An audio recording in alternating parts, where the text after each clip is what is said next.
Hello everyone, स्वागत है आपके अपने चैनल में। आज हम पढ़ेंगे क्लास 6 के विंड चाइम्स इंग्लिश बुक के 3rd चैप्टर को, the mountain that ate people, written by Hema Pandey. इस स्टोरी में एक जापान के राजा यानी कि यंग फ्यूडरल लॉर्ड ने लॉर्ड्स रहते हैं जो कि हेट करते हैं ओल्ड पीपल से। सोचते हैं कि ये ओल्ड लेडीज़ या फिर ओल्ड मैंस ना तो कोई काम कर सकते और ना ही कुछ थिंग्स कर सकते, वो सिर्फ और सिर्फ यूजलेस होते हैं। उनका कहना था कि जब वो 61 ईयर्स के हो जाए तब उन्हें मर जाना चाहिए, यानी कि उन्हें डाई होना चाहिए। इसीलिए उन्होंने एक रूल बनाया, यानी कि एक डिक्री बनाया। उन्होंने डिसाइड किया कि जो उनके लॉ को तोड़ेगा वो पनिश हो जाएगा।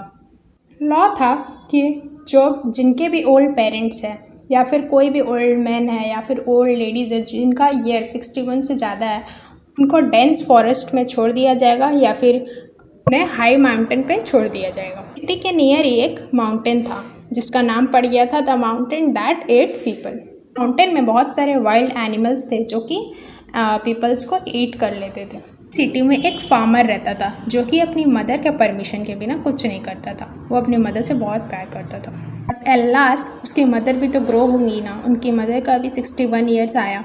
फार्मर के लिए उसकी मदर का एज छुपाना बहुत ज़्यादा मुश्किल हो गया था। वो पुअर फार्मर बहुत ज़्यादा अपसेट था। वो रात भर सो नहीं पाता था। वो ऐसे डरा हुआ था, उसको एक वरी था कि वो अपनी मदर को खो देगा। उसकी मदर उसे खुद बोलती है आई एम नाउ 61। उसकी मम्मी उसको बोलती है कि मैं अब 61 ईयर्स की हो गई हूँ। बोलती है कि चलो अब तुम मुझे उस माउंटेन में छोड़ दो। मदर उसे बोलती है तुम जितनी देरी करोगी तुम्हें लॉर्ड उतना ही पनिश करेंगे। बोलती है तुम दुखी मत हो, कभी ना कभी तो मुझे मरना ही है। फार्मर बोलता है ओ मॉम प्लीज़ फॉरगिव मी। थोड़ी देर बाद वो एग्री हो जाता है। फिर वो अपनी मदर को लेके जाता है उस फॉरेस्ट में।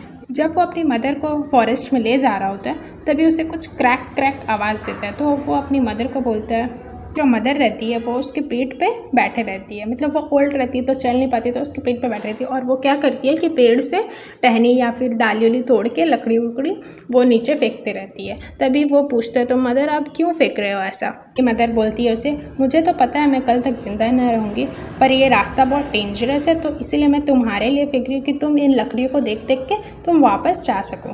बोलती है कि तुम अपने घर रिटर्न हो सको आराम से। सब सुन के वो ओल्ड फार्मर बहुत जो ओल्ड लेडीज़ होती है अपने सन के प्रति इतना ज़्यादा प्यार दिखाती तो फार्मर को भी आंसू आ जाता है और बहुत ज़्यादा वो लोग इमोशनल हो जाते हैं। फार्मर जो होता है वो रोते रोते अपनी मदर को बोलता है I am carrying you to your death. उसकी मदर होती है बहुत अच्छे से हंसते हुए उसे जेंटली बोलती है कि it's nothing, it's strange about any thoughts. बोलती है कि it's a very natural for me to care and think for you.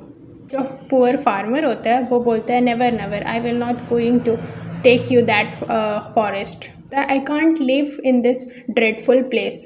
और रोने लगता है। बोलता है मैं कोई भी पनिशमेंट लेने को तैयार हूँ पर मैं आपको यहाँ नहीं छोड़ सकता। दोनों मदर और सन वापस आ जाते हैं और रिटर्न करते हैं उस माउंटेन से। तभी बहुत अंधेरा हो जाता है और फिर इंटायर विलेज होता है वो अभी अस्लीप होता है, यानी कि सोते रहता है। तभी वो लोग शांति से अपने घर वापस आ जाते हैं। फार्मर दिन रात मेहनत करके बहुत ज़्यादा रात में मेहनत करके अपने घर के नीचे गड्ढा खोदता है, यानी कि डिगिंग करता है। डिगिंग करके एक नीचे उसके एक फ्लोर बनाता है, उसमें अपनी मदर को छुपा के रखता है। वो पता चलने नहीं देता है और अपनी मदर को वहाँ पे सेफली छुपा के रखता है। 1 ईयर ऐसे ही पास हो जाता है। फिर क्या होता है, एक दिन एक ओवरलॉर्ड आता है जो कि दूसरे स्टेट के रहता है। आर्मी और हॉर्स के साथ आता है और वो फ्यूडरल लॉर्ड को बोलता है कि मैं डिफीट करूँगा, यानी कि लड़ाई करूँगा। फ्यूडरल लॉर्ड उसे बार बार बोलता है प्लीज़ शेव मी। बोलता है कि वो स्टेट वो ले लेगा। फ्यूडरल लॉर्ड उसे बोलते हैं कि no you don't do this. तो जो लॉर्ड होते हैं वो बोलते हैं यदि तुम 3 प्रॉब्लम्स को सॉल्व कर दोगे हम लोगों को छोड़ दूंगा, ऐसा बोलता है वो। तभी जो फ्यूडरल लॉर्ड होता है वो अपने स्टेट में पूरा अनाउंस करवाता है, ऑफिशियल अनाउंस कराता है उस प्रॉब्लम का। तो प्रॉब्लम रहता है कि 1000 स्ट्रिंग्स लेना है और उसे बर्न करना है और वो ऐश के फॉर्म में जलाना है कि ताकि ऐसे जलाना है कि उसकी लकड़ियाँ का बंडल वैसे ही रहे, उसमें कोई इफेक्ट ना आए। वो बंडल ऐसे ही रहे और उसे जला देना है। और वो ऐश के फॉर्म में नहीं होना चाहिए पूरा, मतलब 1000 वुड के स्ट्रिंग्स दिखने चाहिए। उसका करेक्ट सॉल्यूशन ढूंढते हैं। फिर भी सोचता है, फिर वो बहुत ज़्यादा वरी हो जाता है। फिर वो अपनी मदर से पूछता है अपनी मदर को पूरा प्रॉब्लम बताता है तो उसकी मदर हंसती है और फिर बोलती है डोंट वरी। सॉल्यूशन में बताती है कि तुम 1000 ऑफ स्ट्रिंग्स लो और उसे सी वाटर में डुबा दो, उसे सन के प्रेजेंस में सुखाओ, जब तुम इसे जलाओगे तो तुम्हें सारे स्ट्रिंग्स दिखेंगे। आगे भागे फार्मर जाता है और लॉर्ड को बताता है सॉल्यूशन। लॉर्ड बहुत ज़्यादा खुश हो जाता है और फिर उसे बहुत सारे पैसे देता है और लवली प्रेजेंट्स देता है। फिर बहुत टाइम बाद फिर एक ओवरलॉर्ड क्या करता है, फिर मैसेज भेजता है फ्यूडल लॉर्ड को। अब यहाँ पे वो दूसरा प्रॉब्लम देता है। दूसरा प्रॉब्लम क्या होता है? दूसरा प्रॉब्लम होता है कि एक नैरो 7 बेंड्स को निकालना है, यानी कि एक नैरो पाइप से सिलिकॉन 7 बेंड्स को निकालना है, यानी कि समझ लीजिए कि सुई धागा, बस आपको सुई में से 7 बेंड्स को निकालने हैं। और लॉर्ड होता है वो बोलता है यदि आप प्रॉब्लम नहीं सॉल्व करेंगे तो मैं आपका स्टेट को रैंसिक कर लेंगा, यानी कि वो जो रैंसिक का यहाँ पे मीनिंग है, यानी कि वो डैमेज पहुँचाएगा, स्टीलिंग करेगा थिंग्स को उसके स्टेट से। फेडरल लॉर्ड बहुत ज़्यादा डर जाते हैं, उनको बहुत फियर हो जाता है। फिर से वो अनाउंस करवाते हैं पूरे स्टेट में, फिर वो प्रॉब्लम बताते हैं। फिर फार्मर सुनता है और फिर वो अपनी मदर को जाके पूछता है, तो अपनी मदर को जाके बोलते हैं मैं ये कैसे करूँगा। तो फिर उसकी मदर उसको रिप्लाई देती है हंसते हुए कि मदर उसको प्रॉब्लम का सॉल्यूशन बताती है कि तुम बेंड्स में चींटी बांध दो, चींटी बांधेगा और चीनी डाल दो उस सुई में, यानी कि वो बोलती है जो 7 बेंड्स होते हैं, 7 बेंड्स में आप एंट बांध दो और जो सुई है उसमें आप चीनी लगा दो, यानी कि शुगर लगा दो। Surely the opposite side will take out that thread. जो थ्रेड है वो एक सिलिकॉन थ्रेड है जिसमें कि हम लोग चींटी को बांधे हैं और सुई में चीनी डाले हैं, तो वो चीनी की वजह से चींटी सुई से सूता निकल जाता है। तो जो पुअर फार्मर होता है वो बहुत ज़्यादा रोने लगता है और फिर अपनी मदर को बोलता है कि थैंक यू, दौड़ के जाता है और फिर फ्यूडरल लॉर्ड को सॉल्यूशन बताता है। फिर से फ्यूडरल लॉर्ड उसे बहुत सारा गोल्ड देते हैं और प्रीशियस गिफ्ट्स देते हैं। ऐसे ही टाइम पास होते रहता है और फिर से एक ओवरलॉर्ड ने एक मैसेज भेजता है और वो उसे बोलता है कि ये सबसे ज़्यादा हार्डेस्ट प्रॉब्लम है। वो बोलता है कि feudal Lord solve this. Problem रहता है कि एक ड्रम बनाओ जो वो अपने आप से बचे, कि उस ड्रम को किसी को बचाना ना पड़े, वो खुद ही बचे। फिर लॉर्ड क्या करते हैं, पूरे सब जगह फ्यूडरल लॉर्ड वो सब जगह अनाउंस करते हैं और फिर फार्मर सुनता है और फिर वो अपनी मदर के पास जाता है, फिर अपनी मदर से वो प्रॉब्लम का सॉल्यूशन लेता है। मदर हंसती है और फिर उसे सॉल्यूशन बताती है, बोलती है कि मेक एन ऑर्डिनरी ड्रम। तो बोलती है कि उसे कवर करने से पहले उस ड्रम में बहुत सारे बम्बल बेल्स डाल दो, उसे वो बिना टच किए वो अपने आप साउंड करेगा। उसकी मदर सॉल्यूशन बता देती है। फिर वो जाता है और फिर फ्यूडरल लॉर्ड को बता देता है।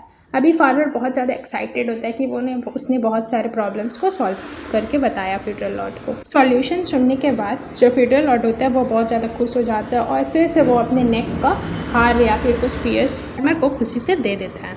फिर वो फार्मर पे ही भारी पड़ जाता है। फिर उससे सब पूछने लगते हैं इस डिफ़िकल्ट प्रॉब्लम्स को कैसे सॉल्व कर लिया। जो किंग होते हैं, जो लॉर्ड रहते हैं वहाँ के, वो बोलते हैं कि surely you can not be so wise, तुम इतना ज़्यादा तो आंसर तुम अपने अकेले नहीं सोच सकते। उसे बोलते हैं tell me honestly who was helped you, कौन तुम्हें हेल्प किया, वो उसे ऐसे पूछते हैं। तभी बहुत ज़्यादा ब्रेवली बोलता है, वो लॉर्ड को बोलता है I have disobeyed your rule, मैंने अपनी मदर को अपने घर में छुपा के रखा हुआ है मैं। और वो रियलाइज़ करता है कि विजडम ऑफ ओल्ड वुमेन्स और मेंस, रियलाइज़ करता है अपना फुलिशनेस को कि वो माउंटेन में भेज देता था मरने के लिए ओल्ड मेंस को। वहाँ का डिक्री हटा देता है, वहाँ का रूल हटा देता है वो, और अब यहाँ पे कोई भी ओल्ड लेडीज़ या फिर ओल्ड मेंस वहाँ फॉरेस्ट में नहीं जाते हैं। स्टेट में सब हैप्पी ग्रैंड फादर चिल्ड्रन सब एक साथ रहते हैं और बहुत खुशी से रहते हैं। इसी के साथ ये चैप्टर ख़त्म होता है। अब मैं इसका हार्ड वर्ड्स आपको बता देती हूँ। शेवरली का मीनिंग होता है in a very painful style.